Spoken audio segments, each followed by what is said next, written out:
Bonsoir à toutes et à tous, bienvenue dans Libre Ensemble, votre rendez-vous de la laïcité. Plus de 100 000 personnes vivent en Belgique sans titre de séjour ni contrat de travail. Elles vivent à nos côtés, travaillent parfois avec nous ou pour nous.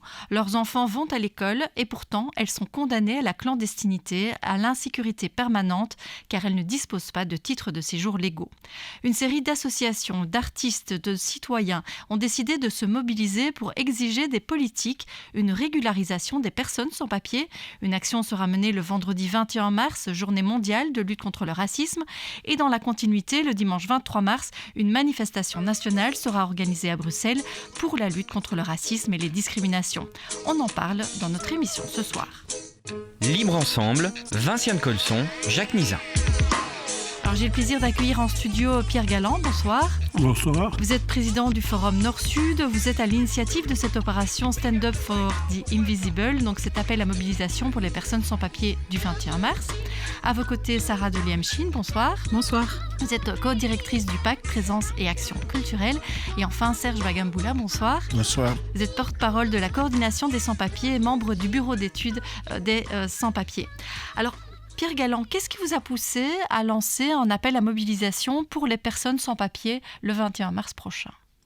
D'abord, parce que nos sociétés ont une tendance à invisibiliser complètement une situation. C'est-à-dire que c'est de l'apartheid vis-à-vis d'une partie de notre population, de faire en sorte qu'il n'existe pas. Quand vous habitez le centre de Bruxelles et que vous rentrez chez vous le soir, vous rencontrez des tas de gens qui sont dans les rues, qui sont abandonnés et qui sont inquiets. Inquiets comme cette mère qui conduit son gosse à l'école et qui rentre chez elle et un contrôle de police entre-temps pour une raison X. Et voilà que madame est sans papier, on l'amène au centre fermé et la direction se trouve avec un gosse qui est abandonné. Et donc, on est dans une situation qui est devenue, sur le plan des droits humains, complètement inacceptable. Et on régresse sans arrêt. Le gouvernement qui vient d'arriver n'a fait que prendre des mesures qui sont purement régressives par rapport aux droits humains essentiels de tout être humain vivant sur le territoire de la Belgique. C'est ça qu'il faut pouvoir dire. Et donc, en tant que citoyens, nous étions réunis pour dire mais qu'est-ce que nous pouvons apporter comme contribution à l'occasion de cette semaine, parce que c'est toute une semaine qui va se produire. Ce sont des initiatives qui sont prises partout, tant en Flandre qu'en Wallonie, à Liège, à Anvers, partout. Il y a des initiatives et nous avons pensé à une initiative un peu originale et je vous raconterai simplement en 2 mots. Elle vient du fait qu'un jour, en 1988, des Chiliens qui étaient sous la domination de Pinochet m'ont appelé pour dire « Tu ne peux pas ramener ici quelques artistes qui accepteraient de sortir dans la rue au moment du couvre-feu ». Et 300 artistes ont convergé vers le Chili, sont sortis dans la rue au moment du couvre-feu et toute la population chilienne est sortie dans les rues. Et Pinochet n'a plus jamais osé rétablir le couvre-feu. Ici, c'est ça que nous voulons faire, c'est appeler à une force citoyenne pour contrer la dérive de nos autorités, tant en Belgique qu'au niveau de l'Europe. Et c'est ça l'objectif, d'appeler des artistes à venir. Ils seront dans la rue, ils vont rencontrer les citoyens et ils vont aussi pétitionner pour qu'on régularise les sans-papiers. Il n'y a pas eu de régularisation ces 15 dernières années, alors que précédemment, régulièrement, notre gouvernement régulariser les sans-papiers. Aujourd'hui, il y a encore des États qui régularisent les sans-papiers. L'Espagne va régulariser 900 sans 300 000 papier. par an à partir de cette année. Et l'Italie, dont on peut dire le pire avec Madame Meloni, eh bien, par la bande, il y a des régularisations. Pourquoi est-ce que la Belgique n'en ferait pas? Et pourquoi est-ce qu'on s'obstine à faire plaisir à une extrême droite qui tente de présenter le migrant comme l'ennemi, le migrant comme celui dont il faut se débarrasser, alors que nos entreprises en ont besoin, alors que nos sociétés ont besoin de main-d'œuvre aujourd'hui et que parmi ces gens, il y a des gens d'une très grande qualité qui sont là, sans papier. Nous exigeons de notre gouvernement qu'il régularise ces 100 et peut-être 120 000, même sans papier, et qu'on arrête cette espèce de chasse aux sorcières à l'encontre du migrant. Bah oui, Serge Bagamboula, on parlait effectivement 100 000, 120 000. Enfin, en fait, on ne sait pas vraiment estimer le nombre de personnes sans papier. Et vous me disiez tout à l'heure, en fait, c'est pas tellement qu'on ne sait pas l'estimer, c'est que tous les jours, finalement, il y a des nouveaux sans papier. Oui, effectivement, l'Office étranger, c'est l'usine qui crée les sans papiers. Mais nous, c'est depuis 2014 que nous sommes sur le terrain. Nous essayons de mobiliser, sensibiliser et créer des ponts avec les Belges pour montrer que voilà, la situation des sans-papiers, en fait, c'est une crise oubliée. Voilà. En 2014, on a fait la caravane des sans-papiers. La caravane des sans-papiers a conduit le CNCD 1111 à créer la campagne des communes hospitalières. Beaucoup de campagnes ont été réalisées. La toute dernière, qui on pensait vraiment serait salvatrice, c'était In My Name, où les citoyens belges ont quand même signé une pétition de 35 000 signatures et ont proposé un projet de loi au Parlement, sauf que le gouvernement défunt n'a rien voulu voir. Et donc, c'est quand même désolant. Aujourd'hui, les personnes sans papier sont dans une situation vraiment de détresse. Voilà, c'est une souffrance mentale qu'ils vivent. C'est une souffrance qu'on peut appeler aussi existentielle parce que l'avenir est bouché. Beaucoup de vraiment 10 ans, 15 ans à ne plus se projeter alors qu'ils ont des compétences, ils ont été formés ici, ils se rendent même déjà utiles dans cette société. Et donc, tous les gouvernements ont, comme l'a dit Pierre Galland, ils ont marché carrément sur leurs fondamentaux, les droits humains. Parce que quand on ne met pas les droits humains au centre des préoccupations des politiques, vraiment, il faut s'attendre au pire. Hein. C'est ce que nous continuons à dire. Moi qui les rencontre tous les jours, c'est des femmes et des hommes. C'est parce qu'il se passe dans la tête des enfants qui deviendront adolescents, majeurs, tout ça là. Qu'est-ce que ça va se passer? Donc nous pensons qu'il y a possibilité de rectifier le tir et de se dire que non, il faut intégrer les personnes sans papier dans l'état de droit parce qu'on ne peut pas continuer à les ignorer, à les oublier alors qu'ils sont ici. Les rendre invisibles, ça ne servira pas à la société. Hein. Oui, comment on descend de la Belgique, vraiment, voilà, pour son avenir aussi, il a besoin des migrants, comment on descend, on ne peut pas continuer à être dans les dénis de cette situation, de cette réalité. Oui, parce qu'effectivement, je vous coupe juste, mais c'est vrai que quand on voit les chiffres des dernières régularisations, Pierre Galland disait qu'il n'y en avait plus eu depuis 2009.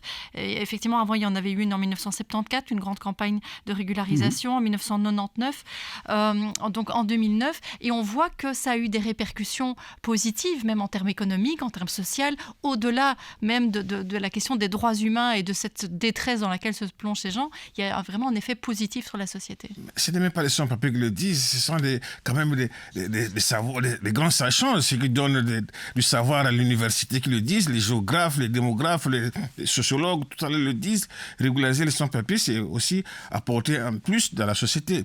Donc c'est devenu carrément purement idéologique. Si tout le projet, la litanie qu'on lit dans l'accord du gouvernement, mais je ne sais même pas si c'est réaliste, c'est de l'enfumage, c'est une tromperie, c'est une supercherie. Ils reviennent se proposent de revenir sur les visites domiciliaires. Vous voyez la peur qu'on injecte dans la société. Mais là, on va toucher aux droits quand même des personnes. Aller les traquer, la chasse là, il faut que ça s'arrête. On doit arrêter à continuer à criminaliser la migration. La migration, ce n'est pas un crime, ça ne doit pas être perçu comme ça. Au contraire, il faut aller... Pourquoi on ne met pas en valeur tout le bien de la migration? Oui, pourquoi on masque ça? Ouais, je voyais que vous vouliez réagir, peut-être Pierre Galland. Simplement, déjà pour dire, dès le moment où vous régularisez les gens, c'est leur dignité que vous leur rendrez. C'est leur capacité d'agir en tant que citoyens dans nos sociétés, d'avoir leur mot à dire sur l'avenir de nos sociétés. Et en plus... Vous savez comme moi que quand on régularise ces populations, les preuves sont faites précédemment, mais c'est tout le système des garanties sociales, des allocations, des paiements d'impôts qui font que finalement, globalement, la société s'y retrouve positivement, elle s'enrichit. Donc, vous combattez en même temps des politiques tout à fait scandaleuses qui sont aujourd'hui dans le bâtiment ou dans les travaux à domicile où des gens travaillent à ce qu'on appelle au noir. Ils sont en plus avec des risques entiers. Et pour la société, c'est un risque supplémentaire puisqu'ils n'ont pas de protection. Donc, c'est absurde en soi.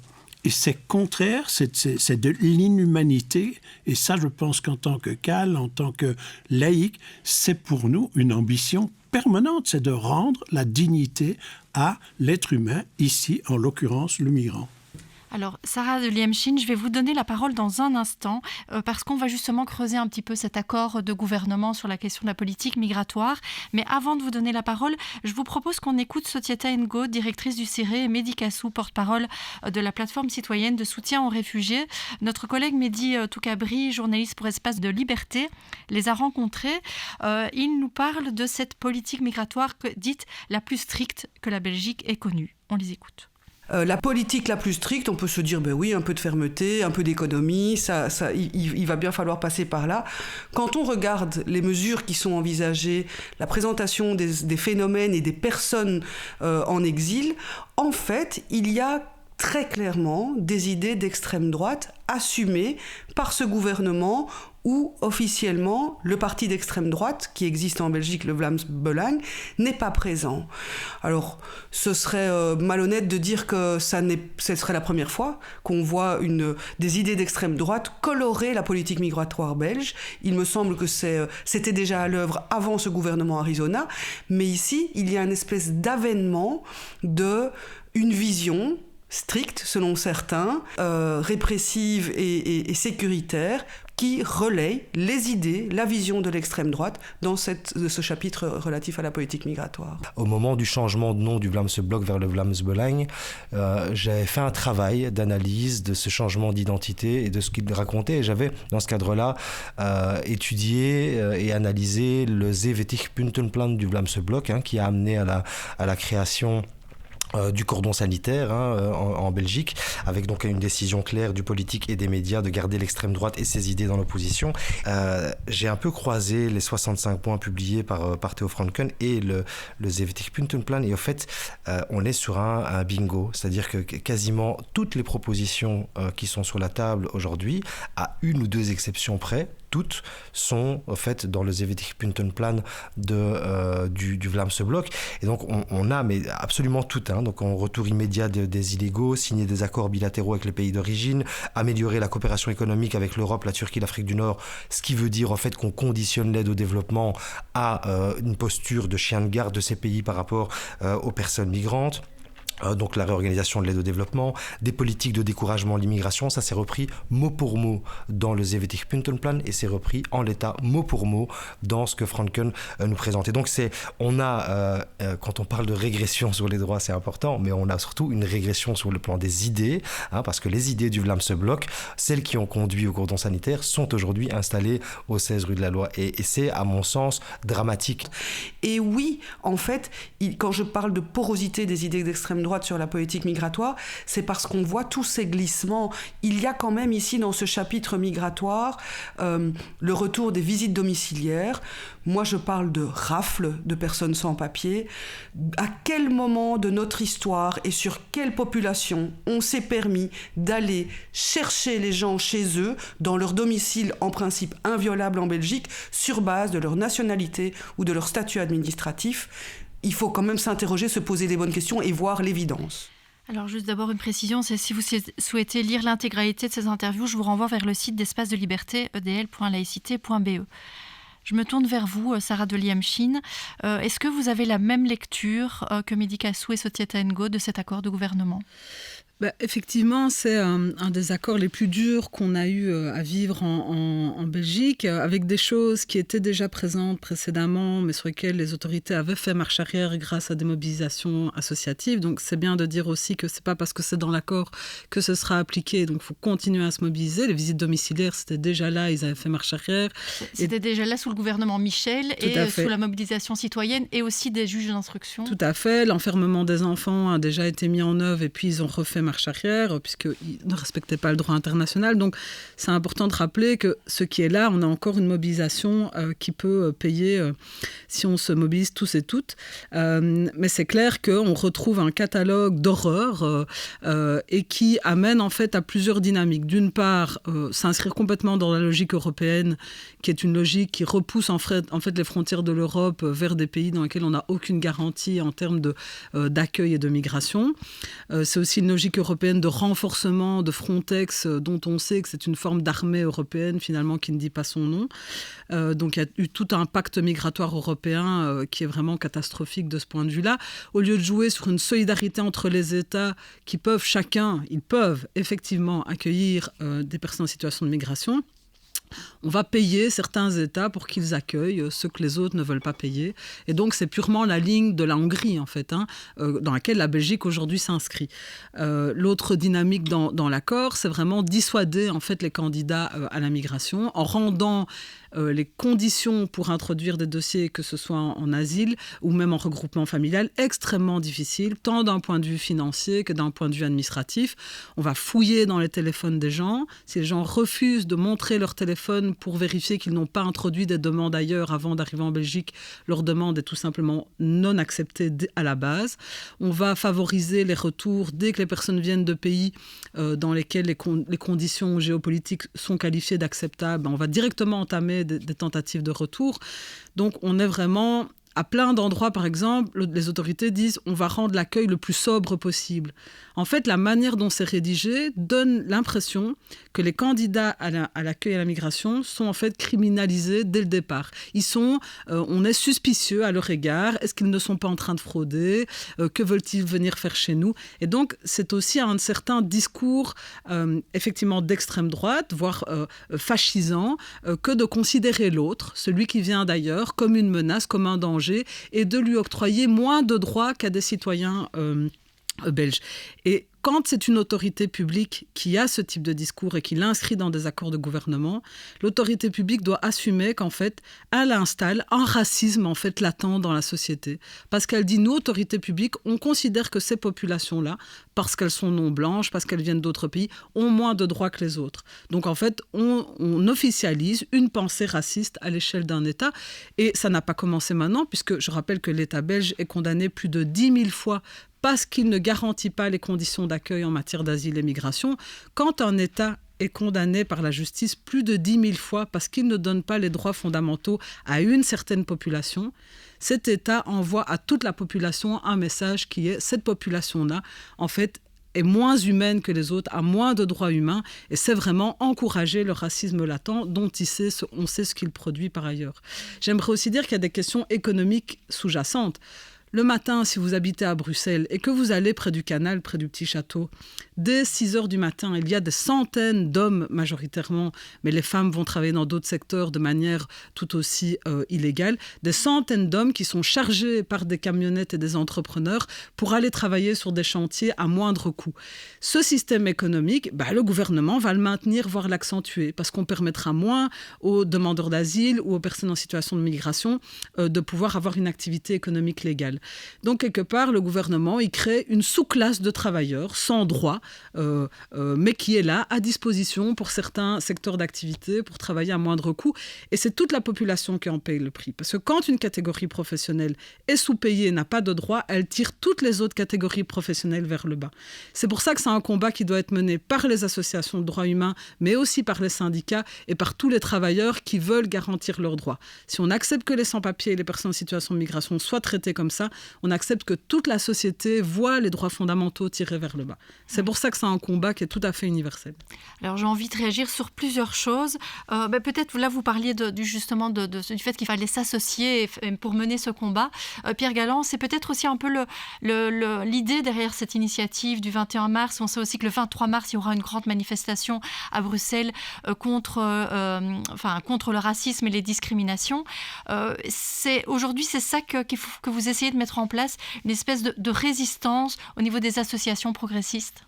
Il ne faut pas oublier qu'il y a une plateforme 21 qui existe, qui réunit un nombre incalculable d'associations qui vont réagir pendant toute la semaine du 21 au 23. Il y aura partout en Belgique, en nord au sud, des citoyens pour exprimer avec leurs associations, mais en tant que citoyens aussi, leur refus de voir cette politique discriminatoire à l'encontre d'une partie des gens qui vivent dans notre pays, qui travaillent dans notre pays, qui ont des enfants dans ce pays, qui vont à l'école, etc.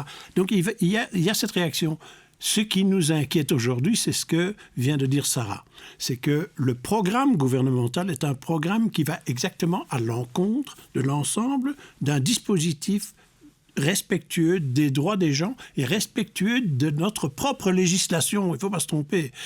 Si on lâche sur ce secteur-là, c'est-à-dire si on affaiblit le corset juridique de notre pays dans cette matière, mais demain ce sera dans d'autres matières. Donc aujourd'hui, moi je pense que chaque citoyen, chaque organisation doit prendre conscience que c'est pour notre démocratie que nous nous battons contre un gouvernement qui a déraillé. Et que, tout à l'heure Sarah le disait, qu'en plus c'est encouragé au niveau européen. Aujourd'hui Frontex est une abomination. Ce sont des gens qui reçoivent des budgets qui ont doublé en moins de 2 ans pour faire en sorte qu'on assèche les routes migratoires.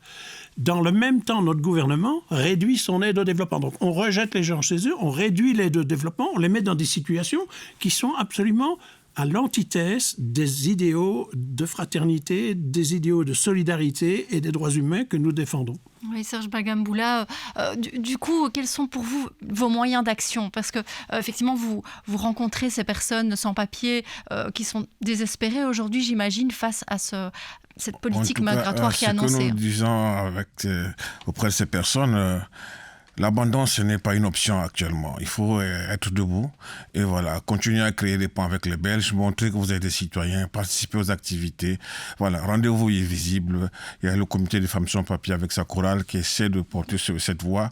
On est partout, donc voilà. Là, on a commencé, par exemple, un tour de rencontres avec les bourgmestres qui nous connaissent bien, qui connaissent la réalité, parce que les bourgmestres, c'est les premiers citoyens qui touchent vraiment la réalité dans le terrain. Hein, ça se touche pas au fédéral. Les gens sont dans les communes, voilà. Si aujourd'hui, le fédéral se décide de réduire les places de 37 000 à 11 000 places, et où iront ces personnes-là? C'est à la gare du Nord, c'est à la gare du Midi, et c'est d'autres problèmes qui seront créés. Donc, là où il y a déjà le désordre, le gouvernement vient ajouter le chaos. Voilà. Aujourd'hui, moi, je pense que toutes ces luttes contre la pauvreté, toutes ces choses-là, ça doit se faire vraiment sans le rejet de l'autre. Il faut qu'on se rende compte que non, vraiment, la migration, ce n'est pas une menace, mais c'est une opportunité, c'est de l'espoir. Il faut accepter les gens, il faut les intégrer. Il y a des gens qui sont déjà formés, il y a la question des métiers en pénurie. Ceux qui le disent, ce n'est pas les sans-papiers, ce sont les entrepreneurs qui le disent. Voilà, ce sont Actiris le dit, aucun sans-papier ne travaille à Actiris. Donc cette réalité-là, qu'est-ce qu'on en fait? Alors qu'il y a des gens qui sont formés ici, qui ont des compétences, pourquoi ne pas les embaucher? Moi, je connais beaucoup de femmes qui ont été formées, infirmières, soignantes, et tout ça là. Je connais des médecins, Donc, il faut vraiment qu'on évite d'être dans les dénis, il faut être vraiment pragmatique, penser que non, voilà, l'humain doit être au centre de préoccupation. On pensait vraiment que ça changerait, mais bon, on ne s'attendait pas à grand-chose avec ce gouvernement, mais là, ils ont touché quand même le fond, le pire du fond. Mais nous, on se dit que non, abandonner, ce n'est pas l'option. Il faut continuer à créer les ponts. Il faut vraiment que les Belges mettent les visages sur les sans-papiers, qui se disent que non, ce sont nos voisins. Ils sont là depuis des années. Le vivre ensemble, on construit avec eux. La cohésion sociale, c'est tout ça là. Ce n'est pas dire que non, voilà, c'est pas bien.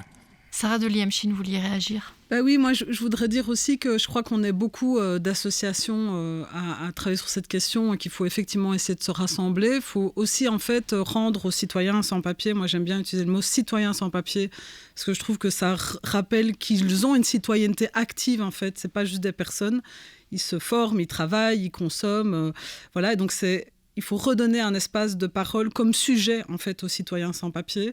Ils ont beaucoup à dire, ils ont beaucoup à revendiquer en fait par eux-mêmes et nous on trouve ça important. J'aimerais aussi faire un appel large aux forces progressistes.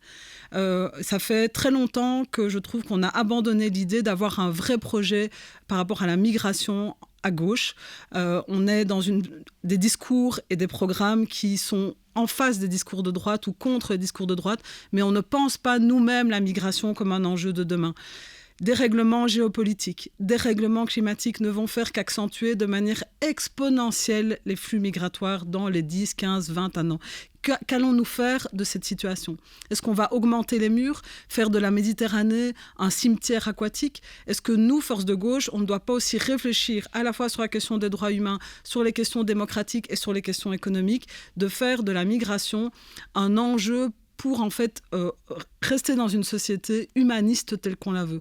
Et ça demande le courage de parler de cette question migratoire et d'affronter que oui, c'est une question raciste et que comme force de gauche, on doit pouvoir s'en saisir. Pas simplement pour dire la droite fait mal, mais nous, la gauche, qu'avons-nous à proposer aux citoyens pour faire de la migration non pas un problème, je rejoins tout à fait, mais plutôt une opportunité pour demain. Oui, c'est ça. Et quand vous parliez de lutte contre le racisme, vous faites clairement cette association entre le racisme aujourd'hui et cette politique migratoire. Si on appliquait le quart de ce qu'il y a dans l'accord de gouvernement à n'importe quelle autre catégorie de la population, les chômeurs, ou voilà, une catégorie tout le monde hurlerait au scandale. Si on accepte tout ça, si on peut aujourd'hui écrire tout ça, c'est parce que les politiques migratoires sont racistes, qu'elles sont encore extrêmement liées à notre histoire coloniale et qu'il y a un gros travail à faire en la matière. Et donc, il faut pouvoir affronter ça et la gauche, certainement, doit l'affronter. Oui, j'imagine, Pierre Galland, si la journée internationale de lutte contre le racisme était choisie pour cet appel à mobilisation, c'est évidemment pas un hasard. C'est pas par hasard, et c'est en plus avec l'appui, parce que c'est peut-être important de le dire, Sarah en face de moi, c'est le PAC, c'est Présence et Action Culturelle, ce sont les organisations des personnes sans papier, des citoyens sans papier, je trouve que l'expression est très bonne, mais c'est aussi la mobilisation avec le mouvement ouvrier chrétien, c'est aussi avec le CIRE, c'est aussi avec l'association de Médicassou, qui a quand même reçu le prix de la Fondation Henri Lafontaine à son temps, c'est le réseau Wallonie... le rassemblement de Wallons de lutte contre la pauvreté. De lutte contre la pauvreté, c'est évidemment le CAL, et je pense avoir fait le tour sans oublier In My Name, évidemment. Donc, nous réagissons c'est une première remobilisation, j'ai envie de dire, parce que ça va s'étaler toute l'année. Il ne faut pas oublier que la journée des migrants, c'est au mois de décembre. Eh bien, c'est tout un programme qui va être structuré petit à petit pour obtenir, comme le disait Sarah, des gouvernements précédents avaient déjà adopté des mesures qui étaient tout à fait inacceptables en termes de droits humains. Eh bien, ils ont dû faire marche arrière. Nous avons l'ambition aujourd'hui de nous mobiliser sur ce sujet-là pour que le gouvernement fasse marche arrière, c'est tout. Et que cette mobilisation... Et nous pensons que les citoyens peuvent nous aider dans ce cas-là, parce que c'est leur propre intérêt, j'ai envie de dire. Nos populations sont vieillissantes dans le même temps. N'oublions pas, l'Europe est vieillissante.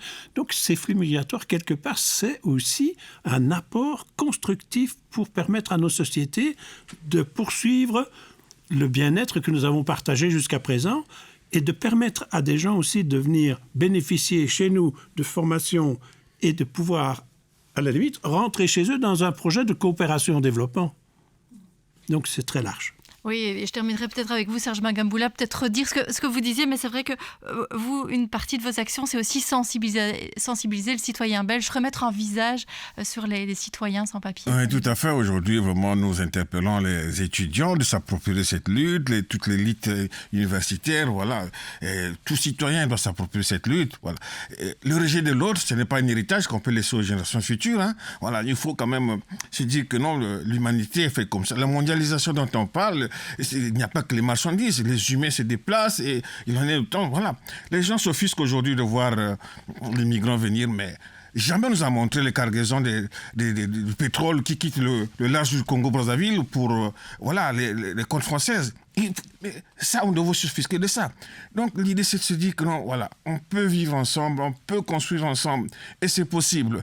Donc nous avons besoin vraiment des hommes politiques, femmes politique courageux à l'idée de Robert Badinter qui avait pris l'initiative d'abolir de décider de l'abolition de la peine de mort. Aujourd'hui, c'est des hommes politiques de ce calibre-là que nous cherchons qui peuvent se dire que non, voilà, intégrer les sans-papiers, les citoyens, les migrants, c'est aussi donner de la vitalité au pays. C'est parce que quand les gens travaillent au noir, à qui ça profite ? Ça profite à personne. On exploite les gens. Et aujourd'hui, surtout sur la question des femmes sans papier, nous sommes nombreux à manifester, il n'y a pas très longtemps, le 8 mars ou bien le 21 novembre de chaque année, contre les droits des femmes. Mais les pires violences que subissent les femmes, elles sont institutionnelles. Hein. Quand vous les laissez sans droit, c'est quand même... voilà, on doit s'interroger. Donc aujourd'hui, vraiment, c'est d'appeler tout le monde à cette conscience nationale, se dire que non, voilà, on peut tout faire pour que vraiment... que ceux qui se dressent à l'horizon sur la traque aux migrants puissent avoir un échec et qu'on puisse intégrer les gens dans l'état de droit. Merci beaucoup vraiment à tous les trois.